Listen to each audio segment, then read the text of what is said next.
All right, Gemini, I knew somebody was going to get this. But with soulmate, damn, man. So, black cat, fortune meets opportunity. So basically what's happening here is that good luck is crossing your path, first of all, which is great. But it's going to create an opportunity that you need to take advantage of in order for you to have more good luck and more good things happen.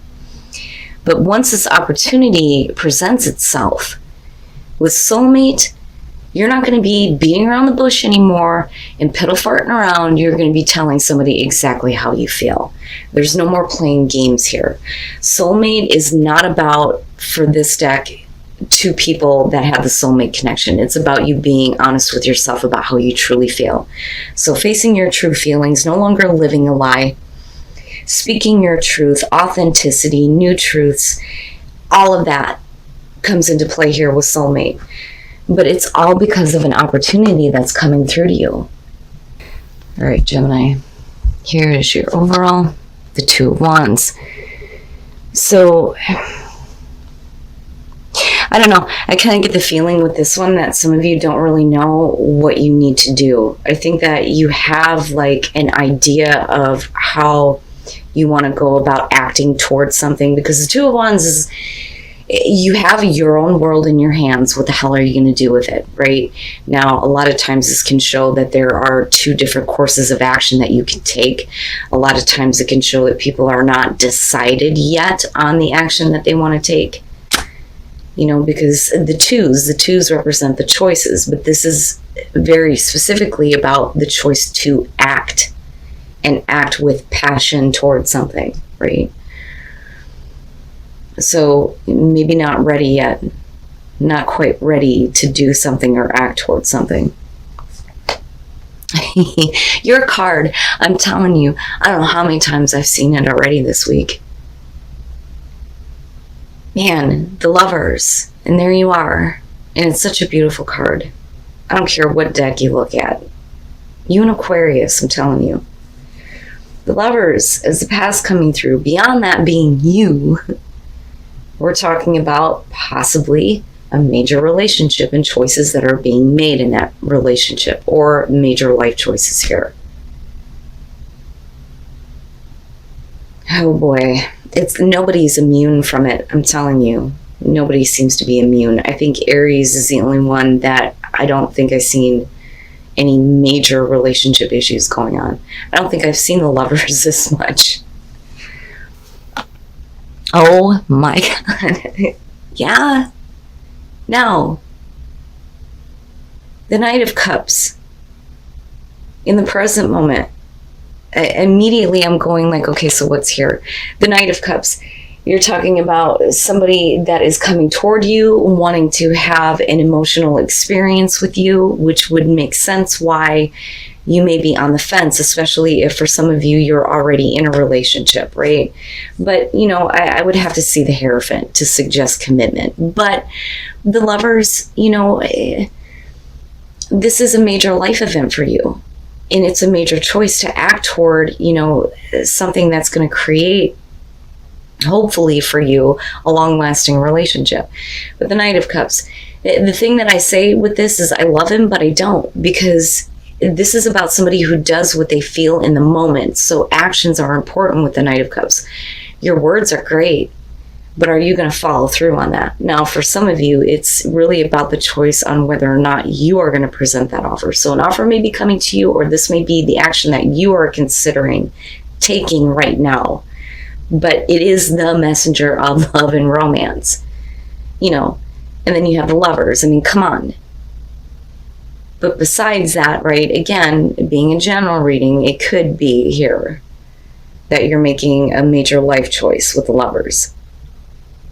You know, temptation or moral high ground. Do you do what you feel like is right for you, or do you take the temptation to do something different? You know, and I think that that's kind of where you're at here with the Two of Wands. But that Knight of Cups, again, it is a good offer for sure, but follow through. I need to see follow through. Oh my God, what the fuck? Gemini. Wow. Future conditions, the Two of Cups. Yeah, come on now. You know, I think that for a lot of you, this is going to be about love. It's going to be about a relationship. It's going to be about either you or somebody else that is wanting to have a connection with you. When you get to the Two of Cups, this is about getting to an understanding. You know, besides the soulmate here, right? But you guys know how I feel about that. Anybody can be your soulmate. We're all connected, you know. But this is big. This is really big. Now, this could be about a past relationship that may be coming back through. It may have been like a significant event for you. And now the offer is being presented again. And with the Two of Cups, it looks really good. But you're not really ready to act on it, I don't think. You know? Wow, man. I'm telling you. Your best path to follow the Hierophant. Now, the Hierophant in this situation, if you're needing to make sure that this relationship, how do I put this? Okay, so it's like you have this offer coming through to you, right? But it's about follow through. Your best path to follow is talking about commitment, the traditional values in a relationship. So, and when I say that, I don't mean man and wife, you know, because as far as I'm concerned, and I have strong beliefs on that, it shouldn't matter what the fucking meat suit looks like. If you love somebody, you love somebody, and that's it. But I mean that we're talking about, you know, everybody knows that we're together. We're going to make plans here to make a commitment to each other, monogamous relationship, right? That's everything that's going on with the Hierophant.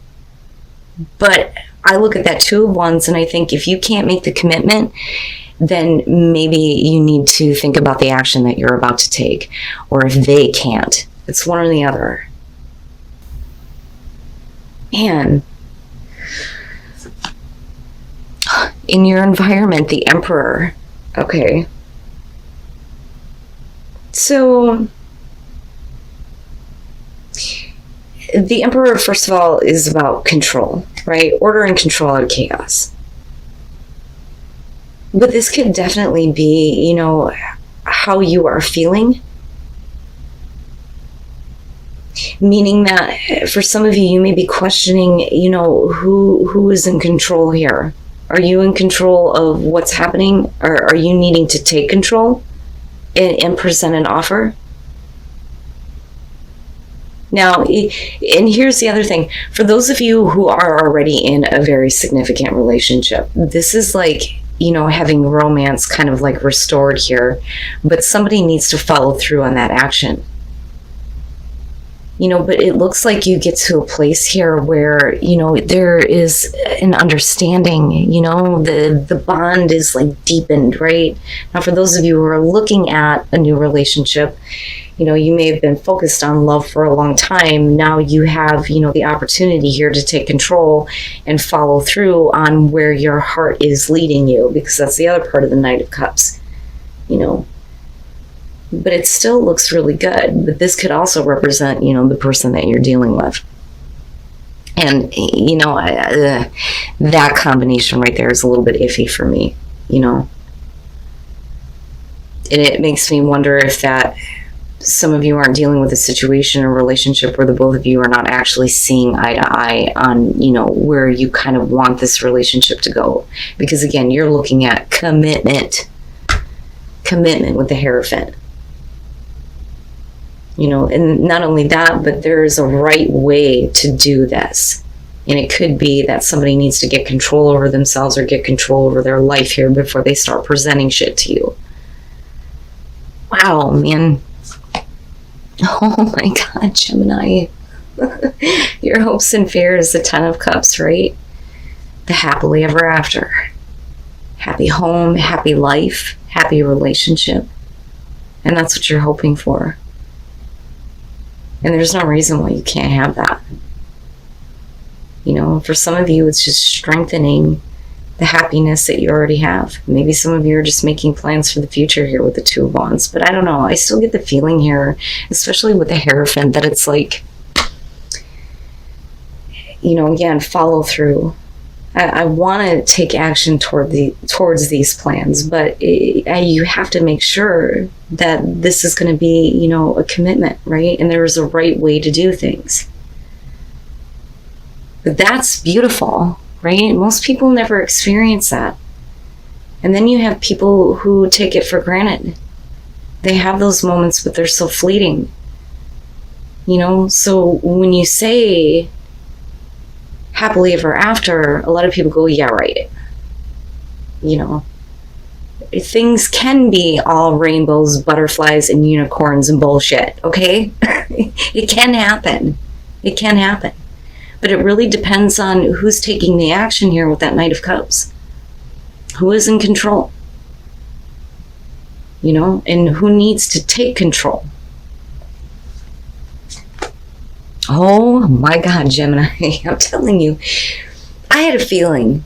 I had a feeling with all the fucked up readings that I've been seeing this week about relationships and about love.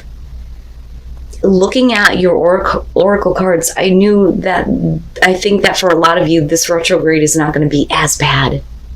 It actually looks really good. The Ace of Wands, the boner card, right? And it's a new beginning, whether you're in an existing relationship or whether this is a new one coming through. But clearly love has been on your mind. And like I said, this could be a significant relationship from your past that's coming back through. But, like I said, I still question this combo right here. All right, let's start with the Ten of Wands. I've been talking about this one a lot lately. When you look at this card, traditionally, there's a destination. But if you keep putting it off, when this happens or when I get there, you're always putting it in the future. It's never in the now. You got to drop that bullshit. Now, for some of you, it may be like this really significant relationship, but there's a lot of baggage. There's a lot of things that are like weighing on you. For some of you, it's just, I need to confess and communicate, and get it all out there. The problem is with the Five of Coins, you're talking about, being rejected, So with the Two of Wands now being the overall, it would make sense why some of you are like hesitant about taking action, not really sure. You can't make the choice yet. It's not the Two of Swords, so you're not ignoring anything. You definitely want to take action. But I wonder if some of you aren't, especially if you're the one that is the Knight of Cups here and you need to speak up and say something, because you don't want to feel rejection. You don't want to have loss. Right now, for some of you, the baggage is going to have to do with the fact that you may have been rejected, but the thing is you're still leading to the Two of Cups. But the problem is that Ace of Wands is great and all, but with the Four of Cups, it's not everything. It's not everything. And then I go back to the Hierophant and I understand now why that's there. If you're wanting a commitment and you're wanting long-term happiness here, don't just take something based on, a passion and a drive that you have in the moment. Because again, the Knight of Cups is doing what he feels in that moment. Thoughts, feelings, and actions can change at any fucking time. So what I worry about here is we're still needing to see eye to eye with the Two of Cups. I mean, everything looks great on the surface. These are just the details that you need to work out before you can actually start acting toward the type of relationship that you want with that Two of Cups and with someone in particular. Wow, man. That Four of Cups is like, that's not exactly what I was wanting. It would make sense that it's the Ace of Wands that's representing that. Because I always say, I love the Ace of Swords because it's truth. My mother always said the truth will set you free. I love the Ace of Pentacles because it's sustainability. It takes you the long haul. It's secure. There is continued growth, or at least the potential for that if you take advantage of it. The Ace of Wands and the Ace of Cups, I'm sorry, but the Ace of Wands, you can burn through passion like that, and it can be gone. The Ace of Cups can fucking drain out. Your cup runneth over till it's empty, right? I would be careful. I would just be careful, especially for those of you who have been really focused on relationships. Now, if you're, like I said before, if you're already in a committed relationship, this is otherwise a really happy situation, but something needs to be restored or renewed, right? There needs to be at least some kind of a connection being made, and this looks great, but is it going to be something that's going to be long lasting for you, right? Can you stick to that commitment? Can you continue to stick to that commitment and take control and start following through on actions? Or, do you need to look at this and go, if they can't do it and they can't get control over how they're feeling, then maybe I need to look at this commitment. And maybe a different course of action needs to be taken. But you still lead into the Ace of Wands, but it's not going to be, and I hate to say this, everything looks so good. It's not going to be everything that you had expected, because you're talking about boredom, emotional apathy. The Ace of Cups is being handed to you, but it's like you don't see it, or it's just not good enough, And that would make sense if you're dealing with somebody who needs to get control over, what they're doing and how they're feeling. And then assurance. And I laugh when I see that because I understand, but I think in this case, it's serious this time. You really want to have assurance from the person that you're dealing with that this is going to be something more than the garbage that you've dealt with before. Straight up. Especially if you've dealt with rejection from somebody before and now they want to come back through. It better be all or nothing. And fucking Venus and Scorpio, I'm telling you. But your solar plexus, the only way that you're going to feel better about your sense of self, your identity, and your sense of direction, especially in love and relationships, is if you speak the truth, right? Or face the truth here. But what is the truth for you? And it may be that you're needing the truth from this person about how they feel, what they're wanting, what they're expecting. But you also need assurance. So you're not going to be like the fool here. You're not just going to have faith on, whatever they're coming to you with in the moment. I want to make sure. And I want the truth so that I know that I'm headed in the right direction. And then answering the call, the time is now. The Knight of Cups. So, and again, we're not looking at the short term. We're looking at what is going to bring you long-lasting happiness. But you're going to have to step back from the situation and look at the bigger picture. But you have to be willing to start speaking up about how you feel. Now is the time, right? But answering the call. And like I said, I think for some of you, it's going to be a relationship coming back through, which is very possible. It's almost like they're literally calling you like, okay, now it's time to, start talking and start speaking truthfully about how we feel and what we want. But you need to do it from a place where you're looking at the future.